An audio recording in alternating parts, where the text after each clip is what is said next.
ദേവൂട്ടിക്കൊപ്പം വരികയാണ് അമ്മേ മൂകാംബികേ. എല്ലാ ദിവസവും രാത്രി 8:30 നമ്മുടെ സ്വന്തം സൂര്യ ടിവിയിൽ.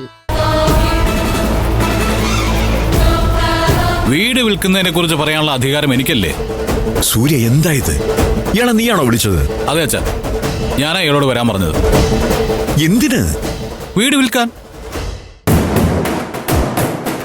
അതെന്തിനാന്നാ ഞാൻ ചോദിച്ചത്.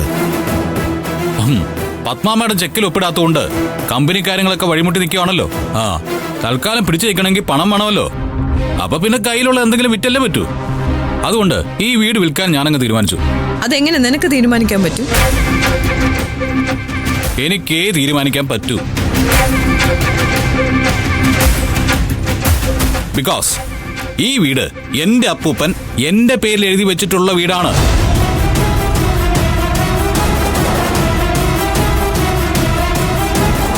അപ്പോ ഇത് വിൽക്കണോ വേണ്ടയോ, പൊളിച്ചു കളയണോ, തീയിട്ട് നശിപ്പിക്കണോ എന്നൊക്കെ തീരുമാനിക്കാനുള്ള അവകാശം എനിക്കാ. തങ്കച്ച. ഓ, എന്തോ? താനേ വീട് നോക്കാൻ ആളുകളെ കൊണ്ടുപോവാ. എന്നിട്ട് മാന്യമായ ഒരു വില പറഞ്ഞ് ഉറപ്പിച്ച വീട് വിൽക്കാൻ ഞാൻ തയ്യാറാ. കേട്ടില്ലേ നിങ്ങള്? ഇതൊക്കെ കേട്ടിട്ട് നിങ്ങൾക്ക് എങ്ങനെയാ മിണ്ടാതിരിക്കാൻ പറ്റണേ? ദേ, ഞാൻ ജീവിച്ചിരിക്കുമ്പോ ഇങ്ങനെ ഒരു കച്ചവടം നടക്കുമെന്ന് നിങ്ങൾക്ക് തോന്നുന്നുണ്ടോ? അതെ, എന്തെങ്കിലും ചെയ്യുമ്പോ അത് പത്മാ മേഡം ജീവിച്ചിരിക്കുമ്പോ തന്നെ ചെയ്യണമെന്ന് എനിക്ക് ഭയങ്കര നിർബന്ധമാണ്. സൂര്യ, ഇയാളെ പറഞ്ഞുവിട്. നിനക്ക് വേഷം കെട്ടി കളിക്കാനുള്ളതല്ല ഈ വീടിന്റെ കാര്യം. അച്ഛാ, അത് വേഷം കെട്ടലൊന്നും അല്ല. തൽക്കാലം എന്റെ മുമ്പിൽ കമ്പനി പിടിച്ചു നിർത്താൻ ഇതേ മാർഗമുള്ളൂ. കുറച്ചുനാൾ നമുക്ക് ഇത് വിറ്റ കാശുകൊണ്ട് മുന്നോട്ട് പോവാം. അത് കഴിഞ്ഞ് നമുക്ക് പ്രോപ്പർട്ടീസ് ഒരുപാടുണ്ടല്ലോ. ഓരോന്നായിട്ട് നമുക്ക് നിൽക്കാം. തങ്കച്ചൻ നമ്മുടെ കൂടെ നിൽക്കില്ലേ അല്ലേ? അത് 100% ഉണ്ട് സാറേ. സാറിന് പൊന്നു വില മേടിച്ച് ഞാനങ്ങ് കൈ തരും. മമ്മി, ഇതിവൻ കരുതി കൂട്ടി മമ്മിയെ തോൽപ്പിക്കാൻ വേണ്ടി ചെയ്യുന്നതാ. ഇതിപ്പോ വിട്ടുകൊടുത്താലേ ഇവൻ പിന്നെ അഹങ്കരിക്കാൻ തുടങ്ങും. അതെ, വീടിന്റെ കാര്യത്തിൽ അവകാശം ഞങ്ങൾക്ക് ഉണ്ടളിയാ. എന്താ അവകാശം? ഈ വീടിന്റെ കാര്യത്തിൽ അളിയൻ എന്താ അവകാശം? ഉണ്ട്.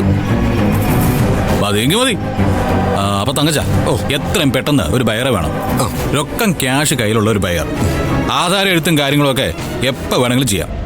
ഓക്കെ സാർ, ഞാൻ പെട്ടെന്ന് നാളെ കൊണ്ടുവരാം. ചെല്ല്. നിക്ക്. ഈ വീട് കാണാനോ വിലയ്ക്ക് വാങ്ങാനോ ഏതെങ്കിലും ഒരുത്തനായിട്ട് താൻ ഈ പറമ്പിൽ കാലുകുത്തിയ കൂടെ ഉള്ളവൻ ഏതൊരുത്തനാണേലും അവൻ പിന്നെ ഇവിടുന്ന് 2 കാലം നടന്നു പോവില്ല. മനസ്സിലായോ? തങ്കച്ച, വരുന്നവരുടെ കാലിനെ ഞാൻ ഗ്യാരണ്ടി തരാം. തങ്കച്ചൻ ആളെ കൊണ്ടുവാ. ഓ ശരി സാറേ. ചെല്ല്. ഓ,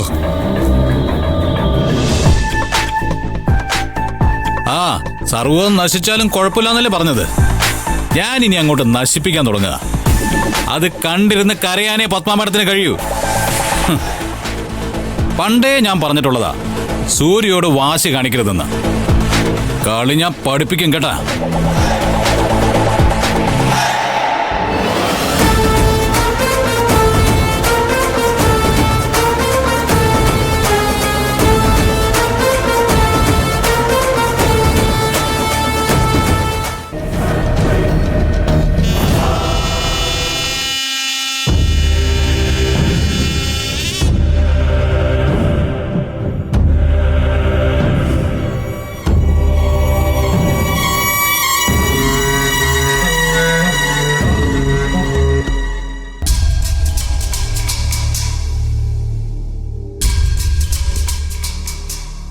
ഇതെന്തൊരു കുലച്ചതി ആന്റി.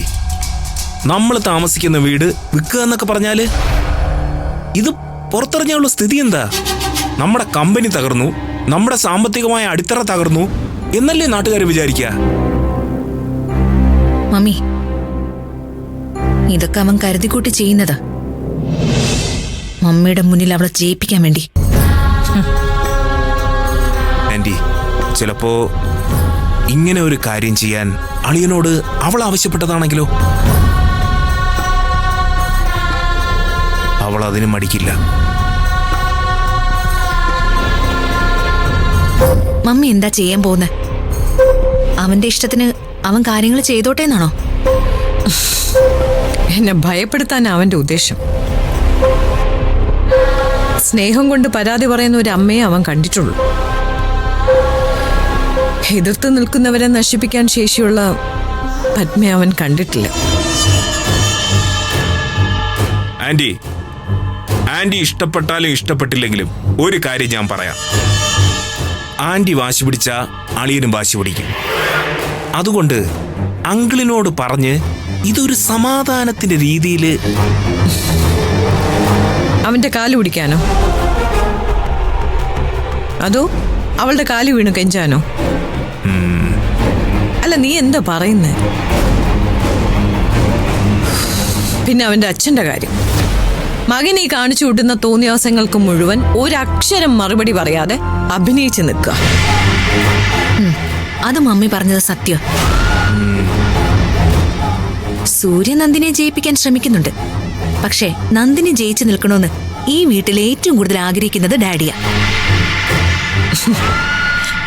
ഇങ്ങനെ ഒരാളെ ഇവിടെ കൊണ്ടുവന്ന് ഇറക്കിയാ ഞാൻ പേടിച്ച് അവളുടെ ഒപ്പം ചെക്കിൽ ഒപ്പിടുന്നായിരിക്കും അവൻ കരുതിയിരിക്കുന്നത്. എന്നാ അങ്ങനെ ഒരു സംഭവം ഉണ്ടാവില്ല. ഈ വീട് പോയിട്ട് ഇതിന്റെ ഒരു കല്ലിളക്കി വിൽക്കാൻ പോലും ഞാൻ അവനെ സമ്മതിക്കില്ല.